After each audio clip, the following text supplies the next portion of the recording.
Good afternoon, everyone. I'm Neil Love from Research to Practice, and welcome to Meet the Professor.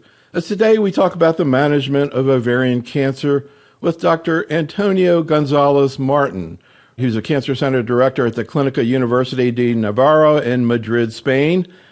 How you doing tonight, Antonio? I know it's like, 10 p.m. there in Madrid? Yeah, thank you.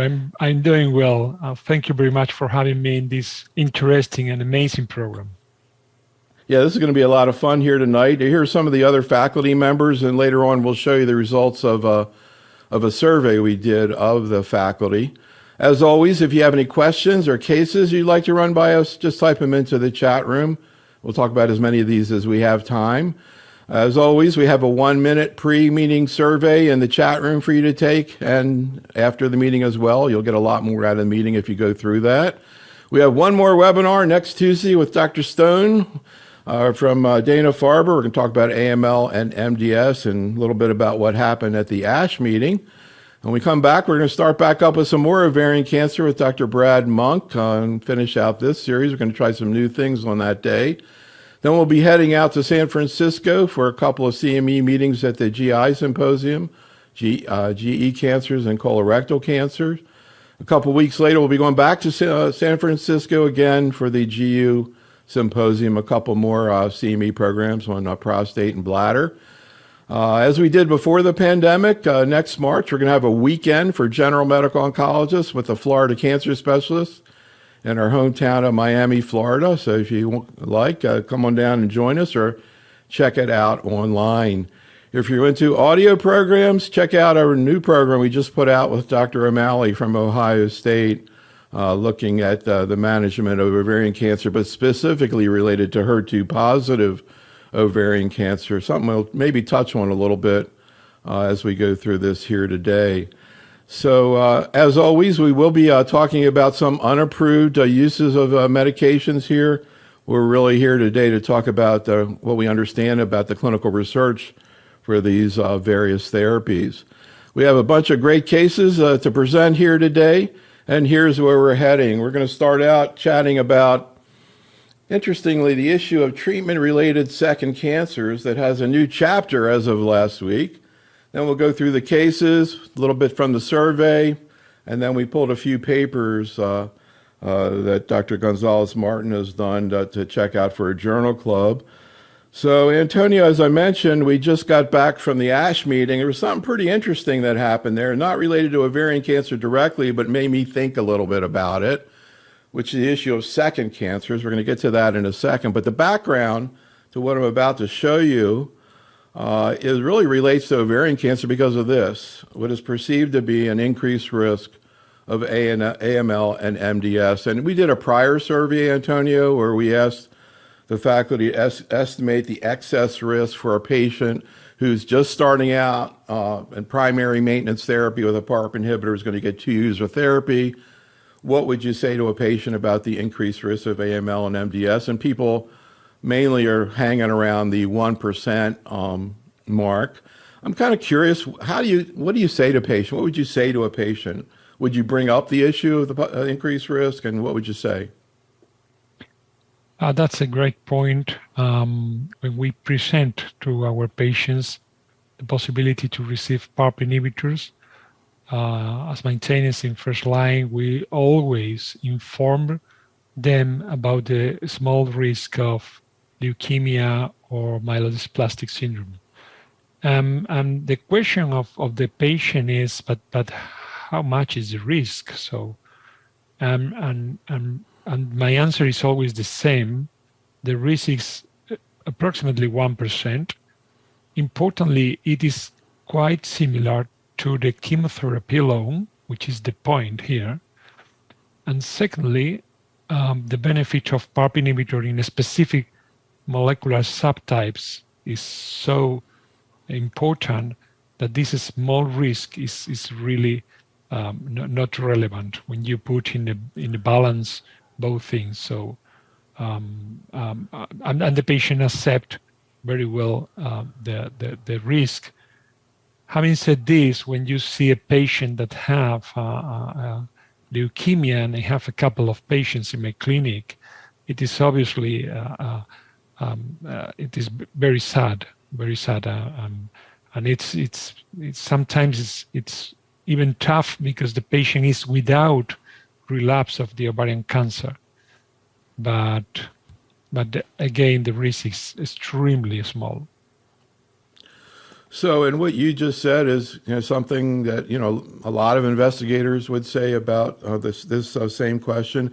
Incidentally, on this series, we had a case of a patient who had ovarian cancer and did develop AML. When I saw that case, I was like, oh yeah, it's going to be PARP, and the patient didn't get PARP. All the patient got was chemo.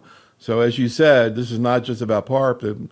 Chemo presents the same risk. So why am I bringing this up? I'm bringing this up because this is not the first time that we've faced the issue of treatments that increase the risk of second cancers. This actually is true of tamoxifen, obviously, very small risk and not very much of a life-threatening risk. But I can tell you that when this came out, and this is like 2000, you can see Lancet, it caused a lot of consternation and probably had a lot to do with the fact that really never moved forward with prevention. And then we also saw increased second cancers with lenalidomide, particularly in the long-term use that's given to myeloma patients. But again, the same kind of rationale that you described, the benefit's so much greater, but still a lot of discussion about, as you said, how patients respond. And then boom, November 29th, we see this press release. And I can tell you, in ASH, we did 4 symposia that included 21 investigators last Friday. And we asked all of them about this. And I'm going to just briefly summarize it because I think it's important. And I think in a way ties into ovarian cancer in terms of how you talk to patients about issues like this. So this is what we did last Friday. It was a pretty wild day. We started out 7:30 in the morning. We did four symposia, finished 9 o'clock at night. Each one was 2 hours. One was 2.5 hours. And the first thing we did for all 4 of these symposium is ask these people, what do you think about this press release? I also talked to them at length before the meeting, so I knew kind of what they were thinking.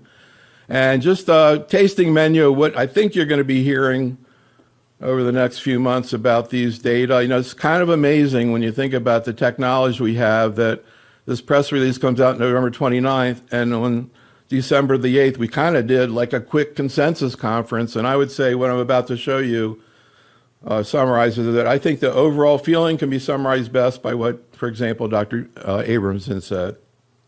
I think this did catch a lot of us by surprise that it rose to the level of this large press release. This has always been a theoretical risk. Whenever you randomly integrate a gene into a lymphocyte's genome, there's the theoretical risk that if it integrates into just the wrong spot, which is a vanishingly low likelihood that it could be transformative. Now, I will note, if you think about the number of patients who've received CAR T cells across the globe, since this field started over a decade ago, it's a tremendous number, and the number of cases identified is an extremely low number, a fraction of a fraction of a fraction of a fraction of a percent of patients who have received CAR T-cell therapy. We've never seen a case at our center, and we're a high-volume CAR T-cell center. So I think it's something I've always talked to my patients about as a theoretic risk. I think maybe I won't use the term theoretic so much as an actual but very, very rare risk. But where we use CAR T cells are in patients where they provide substantial benefit that has exceeded the benefit we see with conventional therapies. And so, in my mind, the risk-benefit ratio has not been swayed by this finding. We've always known there are rare and serious risks to CAR T cells, but they're also providing truly transformative benefit to patients. And of course, we talked all day long about cases of people who were in terrible condition, extensive disease, or walking around in CRs, probably cured. So I think the overall perspective of what this means is kind of similar to what you were saying, I think, about AML and MDS and ovarian cancer, if you compare the benefit in the typical situation that you're using it. But still, I think patients do not like the idea. Any thoughts about how patients sort of absorb this kind of information, this type of toxic side effect as opposed to others? Yeah, it's depend on the context of the patient. I think that the setting of PARP inhibitors in the maintenance for patients in first-line ovarian cancer. It's a different setting that the hematological patient that needs CAR T cells, because the patient that have finished chemo feels that they have got cure. We need a lot of training to make patients to understand that what is the benefit of maintenance therapy, because at the end of the day, it's 2 or 3 years of pills with some sort of side effects and so on. So it's more difficult, I think, to accept side effects in that setting when you feel that you have finished treatment, that in the setting of the CAR T cells. I am not an hematological cancer expert, but I guess that a guy that needs CAR T cells is because the alternative is awful. Exactly, and I think that you're picking up on this is really a great point. And let me show you an example of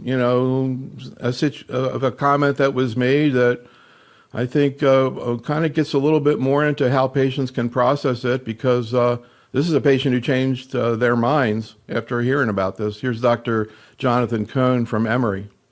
I think, to Jeremy's point, the overwhelming majority of times when I'm thinking about using CD19-directed CAR T therapy are for patients with relapsed aggressive lymphomas or in mantle cell lymphoma, where I would completely agree that the benefit clearly outweighs the risk that may be present with regard to this that we're discussing.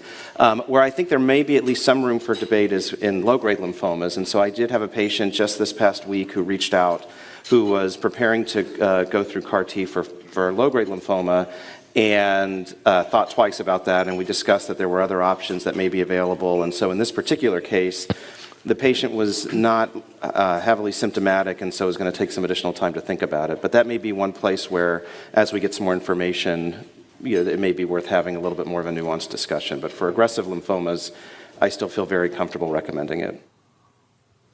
So I think that really makes the point that you just made. Yeah, it's the setting.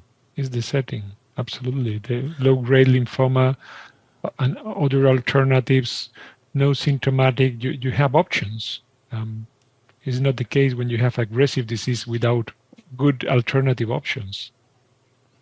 All right, well, let's move on to the cases. And, I really want to focus, it's easy to get into the discussion in terms of sort of BRCA wild type, LOH negative cases, so controversial, so difficult to manage.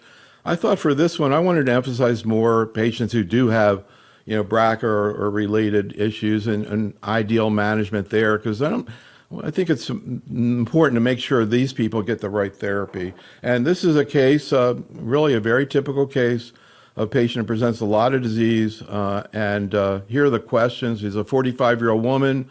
She actually has germline BRCA1. Her mother and sister had it.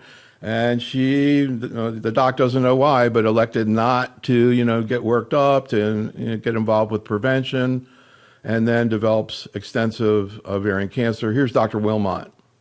If we're looking at a patient who has what appears to be significant disease burden within the peritoneum, how do you make that decision about whether or not you're going to proceed directly to debulking effort, or if you're going to consider neoadjuvant chemotherapy? And specifically, in which patients do you prefer to utilize bevacizumab along with cytotoxic chemotherapy as opposed to chemotherapy alone?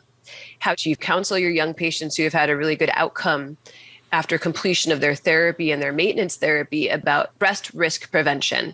And for patients who have widely metastatic ovarian cancer who unfortunately do remain at significant risk of having a recurrence from their ovarian cancer, do you feel that it's worthwhile to consider such an aggressive surgery for risk reduction from a breast cancer standpoint? This patient actually does have several children, all of whom were screened, and one of whom, unfortunately, does also have a BRCA1 mutation. Daughter, she is a young woman who's only in her late 20s.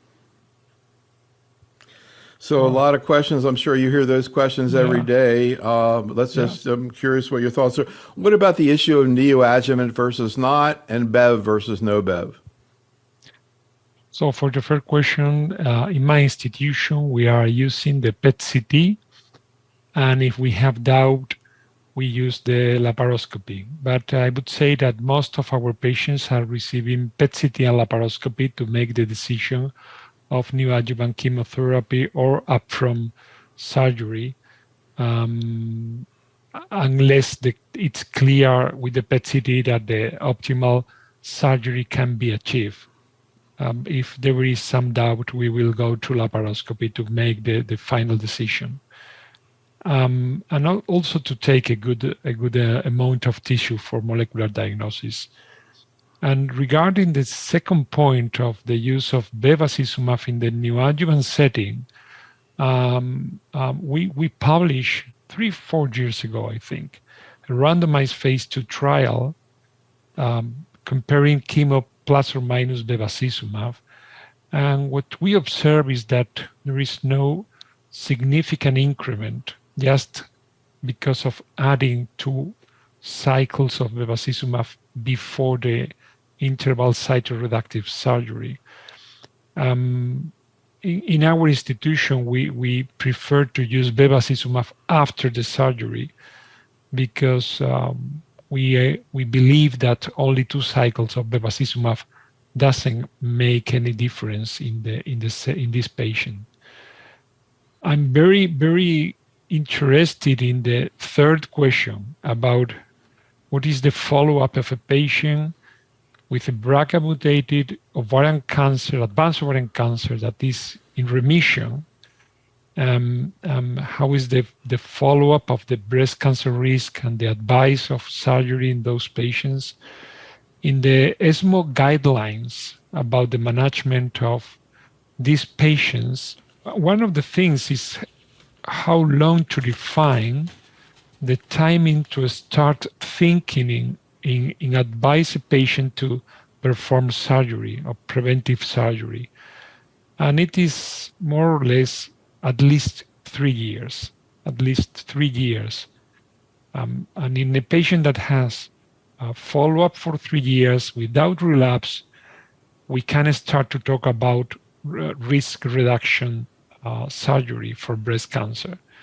And probably in our practice, we are waiting 5 years without relapse. With the Solo one, the Paola one, the Prima, we know that if a patient has not relapsed at 5 years, there is some sort of plateau.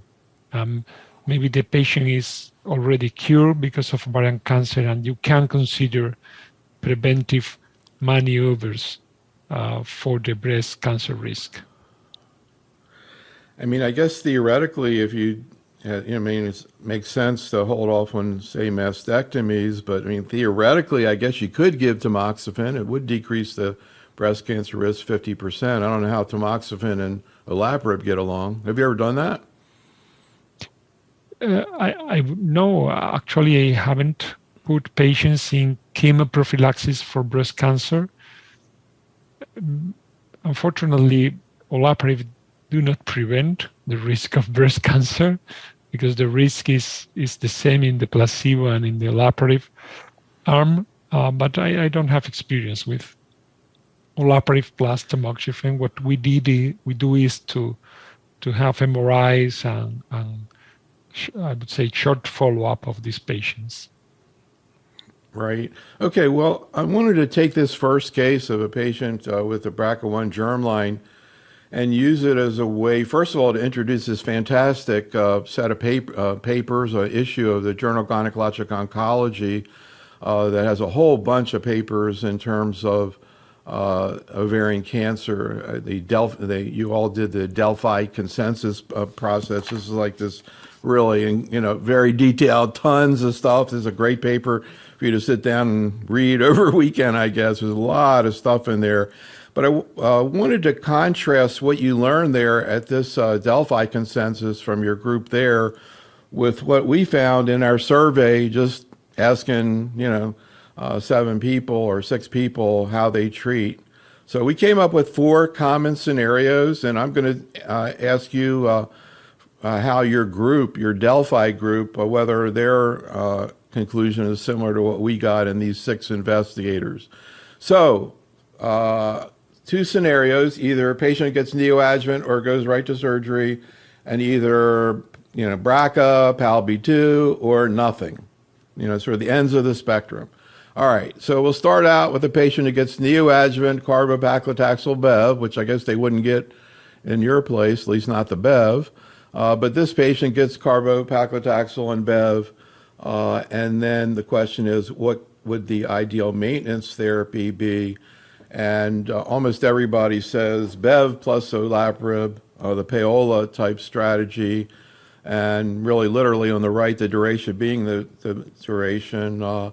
How do you think through this? How did your group, your Delphi group, deal with this scenario? This is a very challenging case. First of all, as the patient has started bevacizumab in the neoadjuvant setting, we will keep on the bevacizumab in the maintenance, and we will put olaparib on top of that. That will be the consensus. But if the patient has not received Bev, I still think that this is a good candidate for Bev because the patient had extensive disease, ascites. And even with that good response, I think that bevacizumab is justified. But I would say that the consensus in our group is that for BRCA mutated patients, the PARP inhibitor alone is the preference, and bevacizumab is just for selected cases. Well, relevant to that, you were talking about not using it neoadjuvantly because it didn't seem to improve the response rate. But what about specifically patients with ascites? I mean, bevacizumab has an anti-ascites effect. And we presented this case as a patient with ascites. Would ascites get you to use neoadjuvant Bev? Yeah, I think that all the information about ascites and bevacizumab is based essentially in the recurrent setting. There is also some sub-analysis of the GOG 218, but I think that the chemotherapy is also excellent for controlling the ascites of the patients, and it wouldn't, in my opinion, is not the main reason for using bevacizumab in the neoadjuvant setting. So that's our policy at least. So here we have a situation, BRCA wild type, HR proficient, LOH low, but the same thing, extensive disease, ascites, gets neoadjuvant chemo, Bev, has a good response. And here everybody says Bev. Anything you want to add to that? No doubt. Again, if the patient receives Bev in the neoadjuvant setting, we will maintain Bev for the maintenance setting. So the issue about using PARP, though, in a patient who's HR proficient is brought up by Sarab in the chat room, who says, will you choose PARP for an HR proficient tumor, BRCA wild type, and this is something I just learned about, I didn't know existed, with a favorable KELIM score. I didn't even know what that was. Somebody brought it up in a webinar. I had to look it up here on my computer, but it seems really cool. Can you explain it and answer Sarab's questions? Absolutely. The KELIM is how we pronounce that. KELIM, right. KELIM. Yeah. KELIM is the kinetic of elimination of the 125. You can measure that in the first 100 days of the patient when the patient start the chemotherapy, and according to the KELIM, that is a value that is calculated with an app. You can divide the patients into groups, favorable or unfavorable. Less than 1 is unfavorable, 1 or more is favorable, which is correlated with chemosensitivity and also with the prognosis of the patient. So that means that if you have an unfavorable KELIM, you have not a good response to platinum or extremely good response to platinum, and the prognosis will be worse. But on the other hand, if the patient had a good KELIM, a favorable KELIM, that means that patient is extremely chemosensitive. And we are using that in our clinical practice to make the decisions about the use of bevacizumab or niraparib, for instance, in this setting of the HRD negative, or the setting that is the matter of the question, which is the HRD positive BRCA wild type. Actually, if we have an excellent response to platinum, we prefer to use PARP inhibitor alone. And we have recent data published this year, sub-analysis of the GOG 218 showing that the benefit of bevacizumab in GOG 218 was restricted or limited to those patients with unfavorable KELIM. So there are indirect evidence that bevacizumab is working much better when the response to platinum is not so good, and on the other way around, PARP inhibitors are much useful, much more efficient when the response to chemotherapy is really good. So that is why we are using KELIM. Thank you for that question.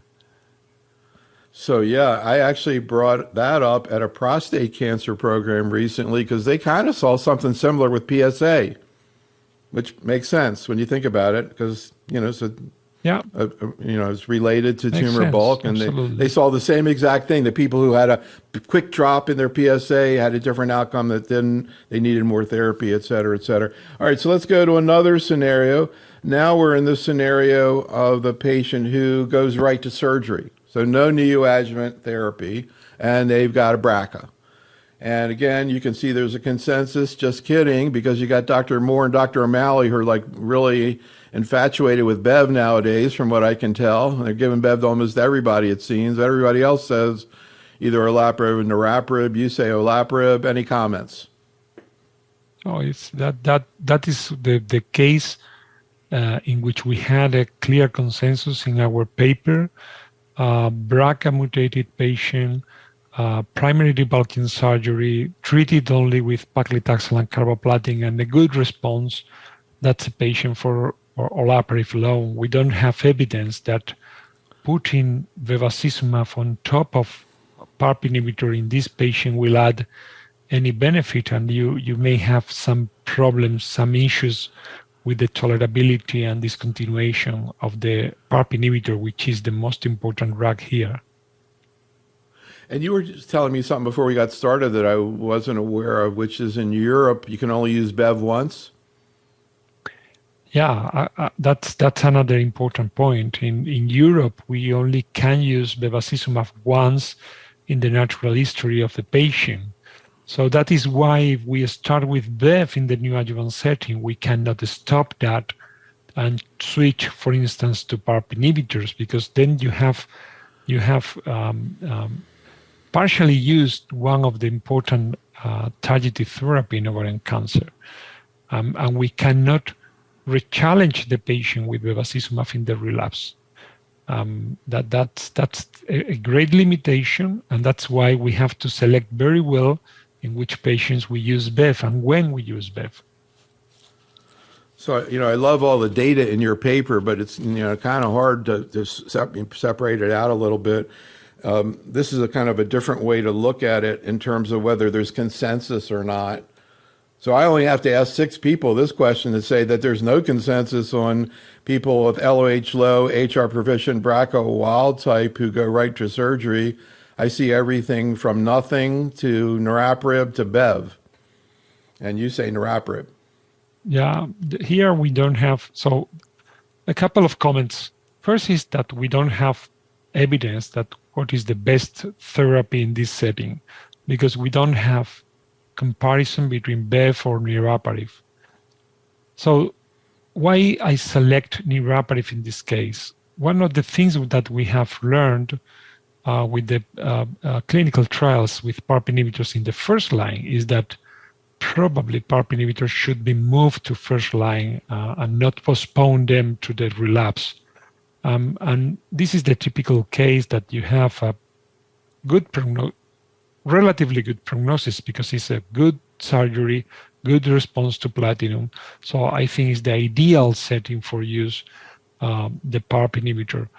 The problem is that the patient is HRP, homologous recombination deficient negative, and these patients have more risk of relapse.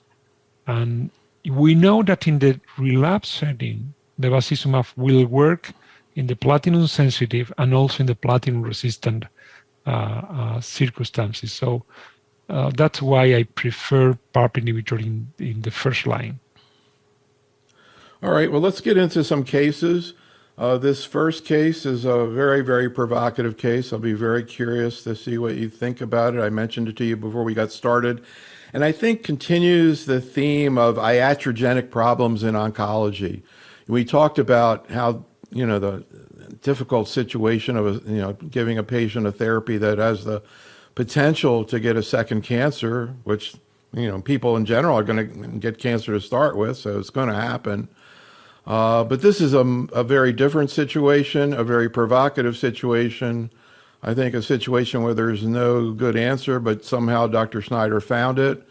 43-year-old woman presented just like the other patient we just talked about, presented with extensive localized ovarian cancer, gets neoadjuvant therapy, and here's what happened. This is a 43-year-old patient presented with new onset ascites, bilateral pleural effusions. This is actually a recent patient of mine. Her CA 125 was over 7,000. When she presented, this was actually when she was in California visiting family. They did a thoracentesis at the time, and that came back as high-grade serous ovarian cancer. Her sister and her mother both have a known BRCA1 mutation. She herself was never checked. I'm not exactly sure why that had failed to happen. So we recommended neoadjuvant chemotherapy given the extent of her disease and recurrent pleural effusions and ascites. Because of that, I recommended Taxol, Carbo, and bevacizumab. She presented for cycle 2. Her CA 125 had plummeted with cycle 1, so it had gone from 9,000 down to 236. She was administered her pre-meds and paclitaxel infusion. She had a severe anaphylactic reaction with a cardiac arrest. Wow. She was hospitalized for 3 days. She was intubated for airway protection.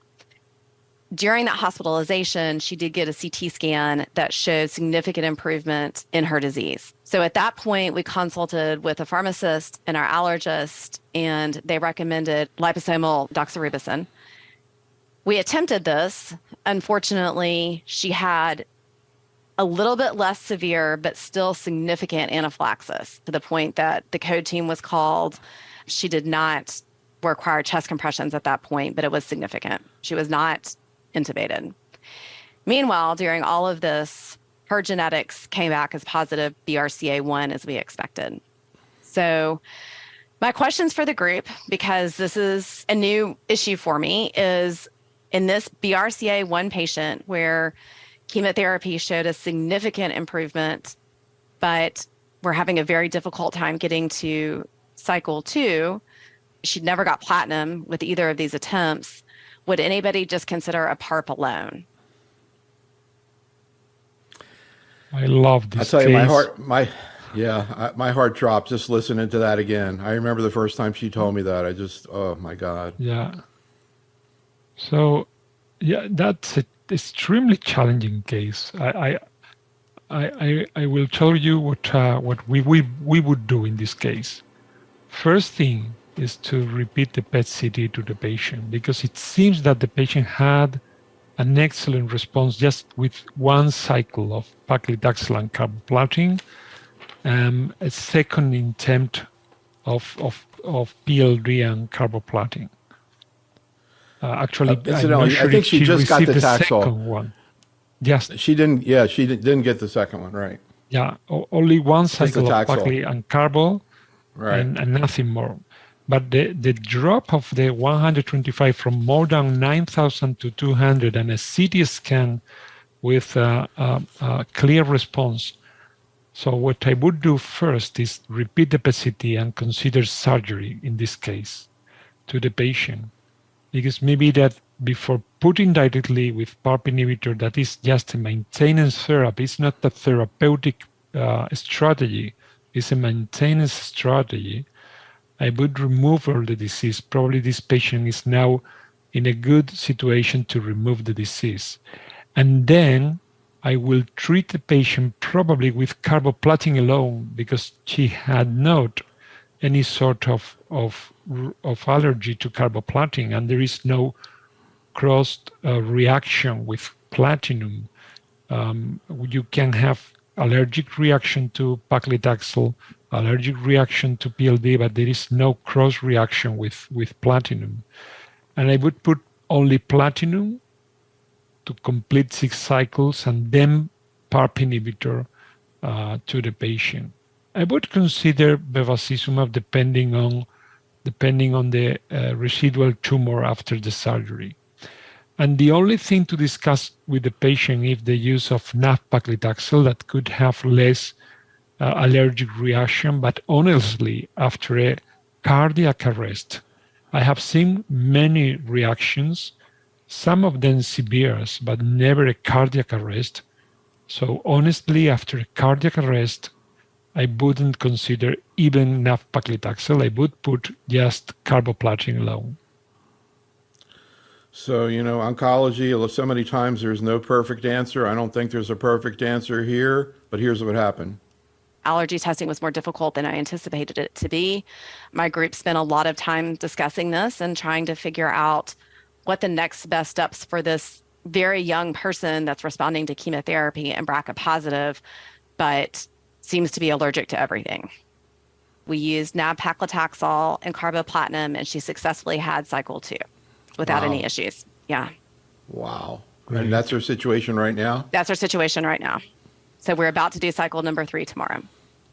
I can only imagine what you must have felt like going through. Have you ever had this happen to a patient? I've never had this happen. So we've had Wow. significant carboplatin reactions, as I'm sure every oncologist has had. But to have this significant of a reaction, I have never seen this, especially with paclitaxel. So I emailed Dr. Schneider last night, and patient's about to get cycle 6, doing good, and heading towards PARP. Any other comments about the case? I got a couple of questions from the chat room. Any other thoughts about this? So I think that she was very brave putting the patient with nab-paclitaxel. Yeah, it makes all the sense because you know that the allergic reaction to paclitaxel is not because of paclitaxel, it's because of the chemophore, that is the dissolvent, I think is the word in English. But the issue here is that she had a cardiac arrest, but she was very brave and the patient is doing very well, so congratulations. Absolutely. A couple of questions from the chat room. Sunil, comment actually. Severe paclitaxel-related reaction, option of carbo alone. I've had 2 such cases in Australia. They both did well. So, any thoughts? Yeah, that was my advice in this case. Try to operate the patient and then put the patient on carboplatin alone. So Gonzalo says, hi from Argentina. Would you recommend PARP maintenance to BRCA mutant stage 1 or 2? No, we don't have data. We don't have data for that. And the risk of relapse of patients with a BRCA mutated stage 1 already treated with comprehensive staging surgery plus chemo is really, really small, fortunately, and we don't have data. How about stage 2? What would you say? Again, given the PARP, given the chemo, what's the residual risk of recurrence after that? Yeah, still there is still risk. Honestly, I haven't seen any patient with a stage 2 BRCA mutated since the approval of the PARP inhibitors, so I didn't have that case in front of me to make a decision, but at least in theory, I would say we don't have data. I wouldn't offer PARP inhibitor here. All right, here's another case. I know there's a bunch of patients like this who have BRCA mutations. In this case, it was a BRCA germline, but their initial treatment was before PARP came along, before Solo 1. So she did not get PARP the first time, now has an isolated pelvic recurrence. Here's Dr. ElSahwi. She's a heavier set patient who had a lot of carcinomatosis initially. And so we gave her neoadjuvant chemotherapy. She needed an extensive surgical operation, after which she was debulked optimally, and she received an additional 2 cycles of carboplatin and paclitaxel. Did well until 2021, where we found a 1.5 centimeter nodule in the pelvis, elevation of CA125. And because this is small, and because she has a BRCA1 mutation, we elected to proceed with chemotherapy.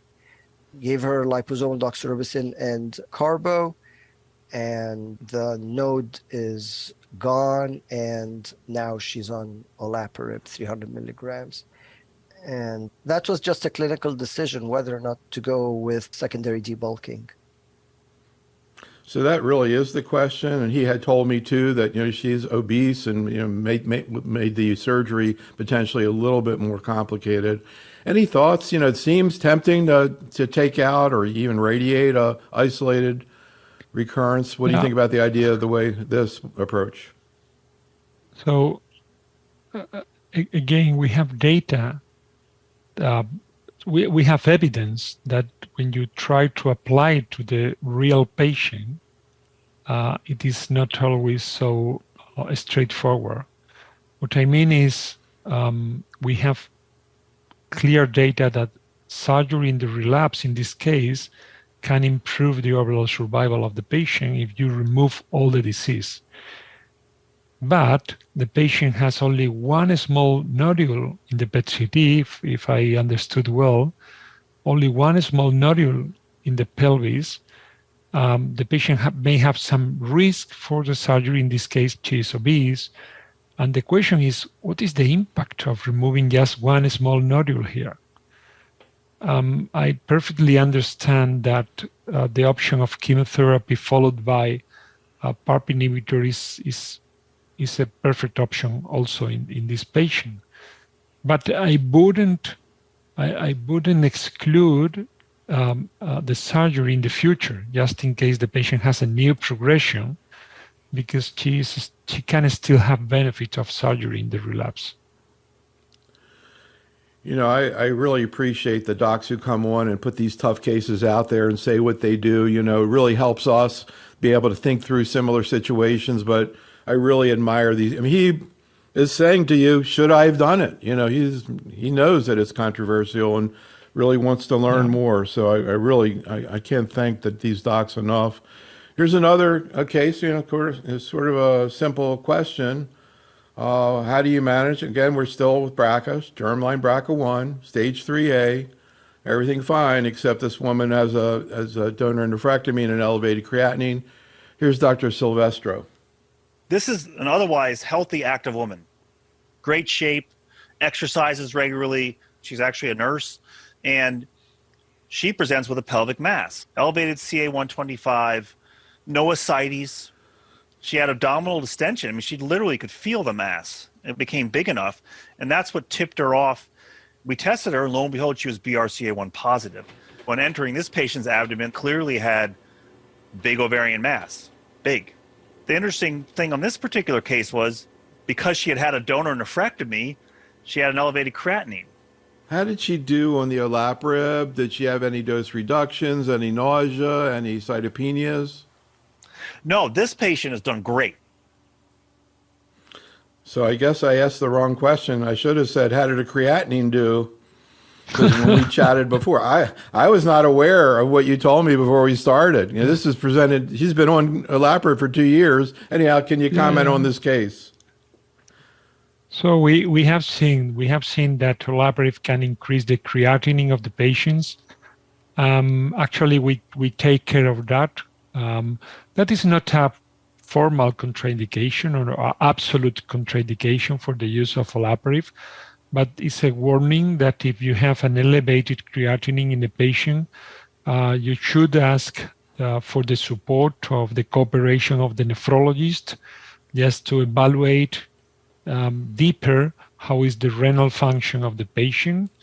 As I said, we have seen sometimes elevation of creatinine with olaparib. We have stopped that.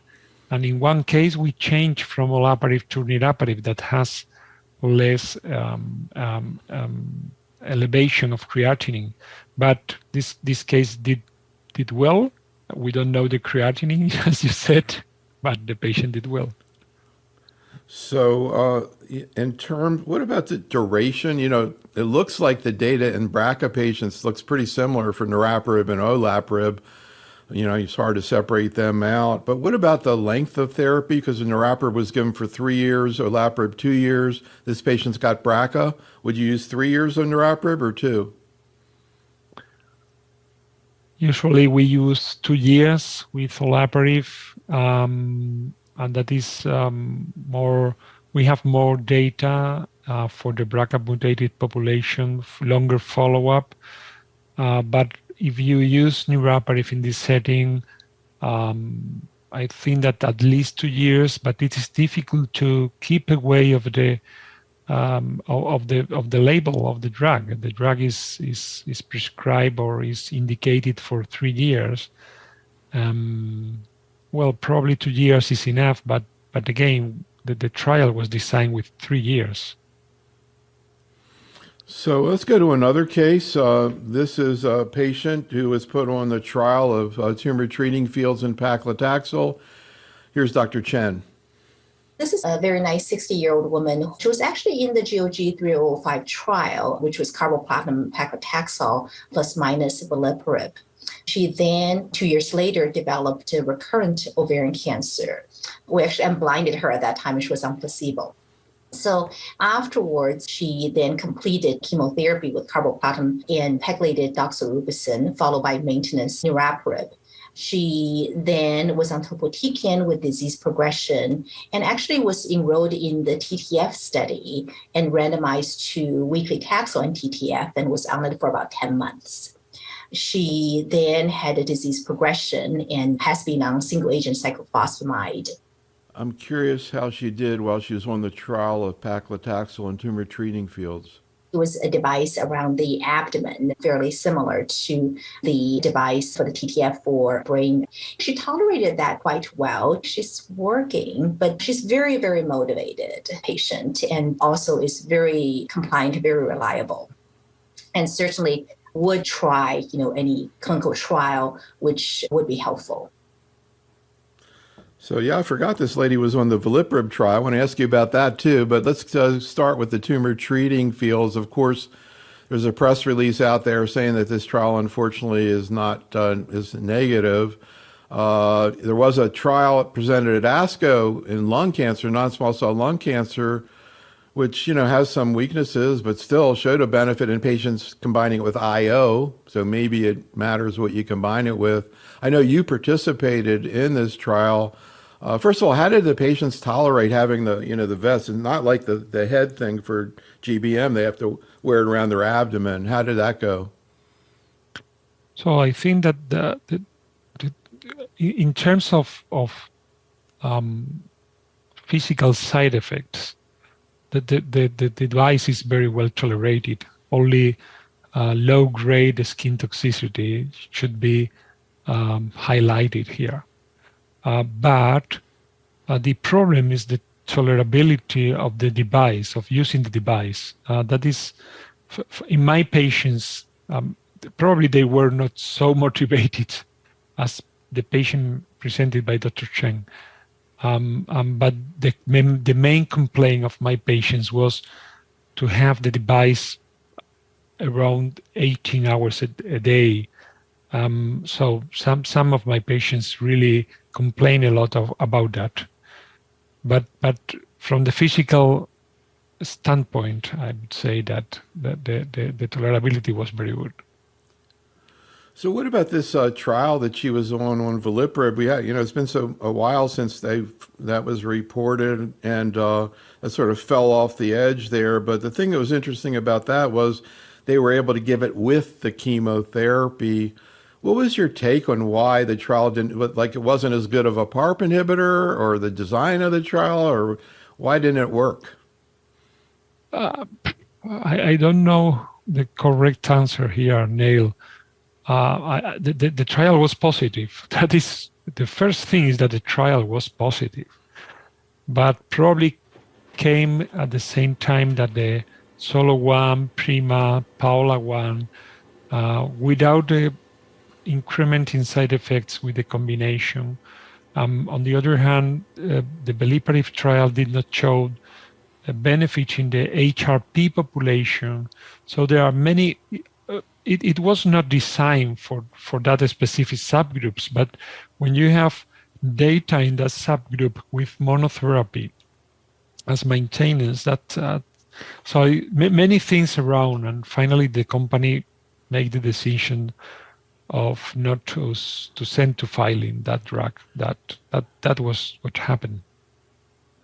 Has there been any interest in neoadjuvant PARP? There was this wild paper presented at ASCO a couple years in breast cancer of telazopirib, and they had like a 50% pass CR rate. And I don't know, it didn't seem to get followed up in breast, but what about ovary, neoadjuvant PARP, particularly BRCA? Yeah, there are many, well, I wouldn't say many, but there are a few trials that are mainly proof of concept trials, phase 2, randomized phase 2 studies with PARP inhibitors in the neoadjuvant setting for HRD positive patients. But we don't have, I think one of those trials was presented this year, but with very few patients and not randomized data so far. We will see probably in 2024 data about this strategy. So next case, and you can understand that, we get a lot of cases presented, and we sometimes will pick unusual cases that, are hard to explain. And this one fits into that. 59-year-old woman, again, germline BRCA, also actually had a history of breast cancer and actually had prophylactic BSO, incidentally, and then developed peritoneal cancer. You can comment on that as well. That's an interesting way to start out. Anyhow, she gets chemo, she gets olaparib, she gets rucaparib, she had multiple therapies for metastatic disease, and finally, without any other options, he puts her on the TAPER trial, and she gets nivolumab, although she was not MSI high, not POLE, nothing there, specific. And here's what happened. She underwent olaparib treatment at that time because she was BRCA positive. This is before the label got removed.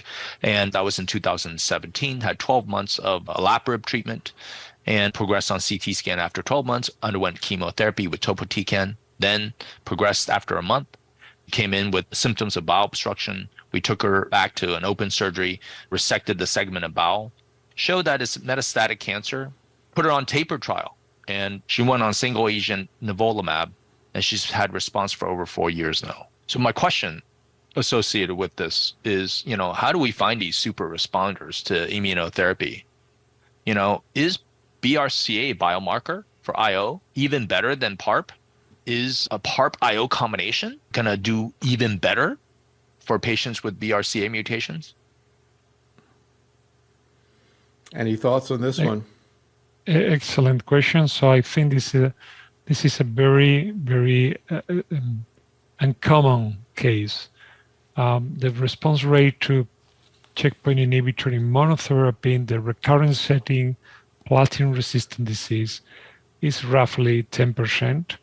We have seen some long-term responders in the clinical trials, mainly associated to MSI. But first thing, there is no clear biomarker. The largest study monotherapy in the platinum-resistant disease is the Keynote 100 with pembrolizumab, and we have published the translational research associated to that study.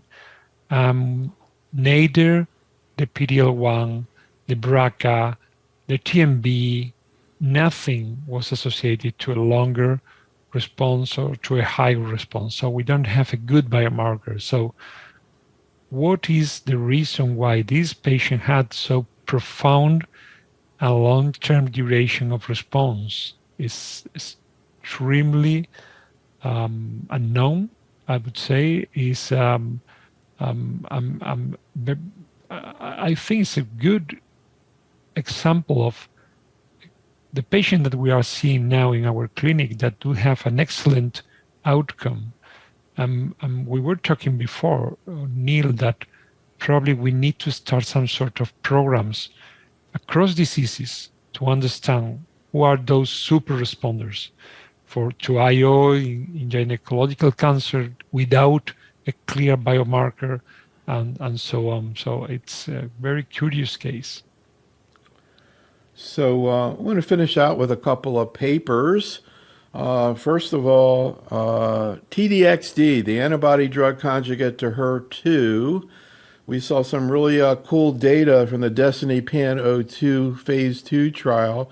This is some of the stuff that we talked about. I mentioned the program we just did with Dr. O'Malley, and he goes through this and some other HER2 strategies.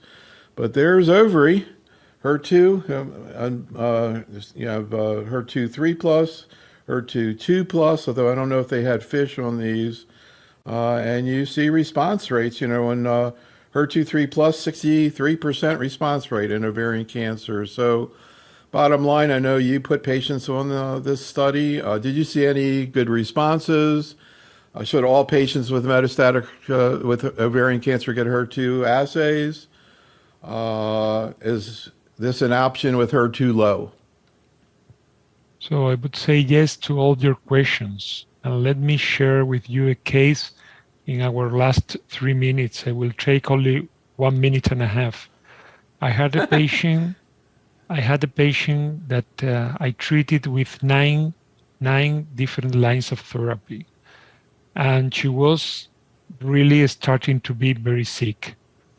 I sent her to palliative care, but I said, I have just opened a trial for HER2 positive. Just test your tumor. And she had a HER2 positive 3+ in 20% of cells, only 20% of cells. I called her, come back, you are positive, and we can try this new drug for you. She got a partial response lasting 1 year, and she was sent to palliative care. So I put more patients. I had another complete response in a patient with more than 6 lines of therapy. To be honest, she had a small amount of disease, but very platinum resistant. And definitively, this is an active, very active drug in ovarian cancer. The duration of response is also very long.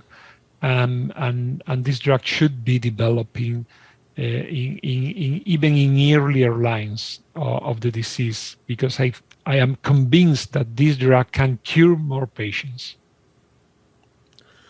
So this story of patients who are in hospice, on the way to hospice, and now doing well, I can tell you, this is not the first time I've heard that story about TDXD. I've heard it, and I've heard it in multiple different tumor types. So, we'll see where things head, but certainly HER2 testing and at least being aware of this as a possibility. Incidentally, we did an entire program last Thursday night, just on HER2 low breast cancer at San Antonio Breast Cancer Symposium. The faculty there was all breast, but they felt like there was, obviously HER2 low works in breast, but I don't know there's enough data right now outside of breast. Have you seen anything? I think I saw biliary maybe, but any HER2 low responses? Well, in the pan tumor, we saw responses in patients that were locally tested at HER2 2+ or 3+, and centrally were considered 1+. So that makes another question is about the heterogeneity of the tumor. Maybe that what you are calling or considering 1+ is not 1+ in all the single sites of the tumor. And due to the bystander effect, you can have responses even in patients with low expression. So Antonio, it's been such a pleasure to work with you today. I think we all learned so much. Audience, you might want to check out the slide set. There are a bunch of really cool papers. Antonio put together this really cool issue of the International Journal of Gynecologic Cancer. There's like 15 really cool papers there. He did this. This is the introduction. There's a really great paper in low grade. Cool graphics. Also, PARP resistance, which fascinates me. PARP reversion mutations. Again, Stephanie LaRue put together a lot of these graphics, and also a really cool paper on clear cell. So, Antonio, congratulations. A lot of great reading for our audience. Anything you want to say about that issue and anything that came out working with these people you want to comment on as your closing thought? Yeah, well, we are very, very close to the end. I would say this is a great great monograph, a great group of papers that are very updated with the most recent advanced strategies and therapies for gynecological cancer. Well, maybe that we don't have time to discuss, but for instance, in the clear cell, you have a lot of information about ARID1A. I also recommend to read the Stephanie Leroux paper in PARP inhibitor resistance mechanisms, how to overcome them. So there are many things in that issue that are worth to read and to learn from them. So thanks so much, Antonio. Audience, thank you for attending. Come on back next Tuesday. It'll be our final webinar of the year with Dr. Stone, talking about AML, MDS. Be safe, stay well, and have a great night. Thanks so much, Antonio. Thank you, Neil.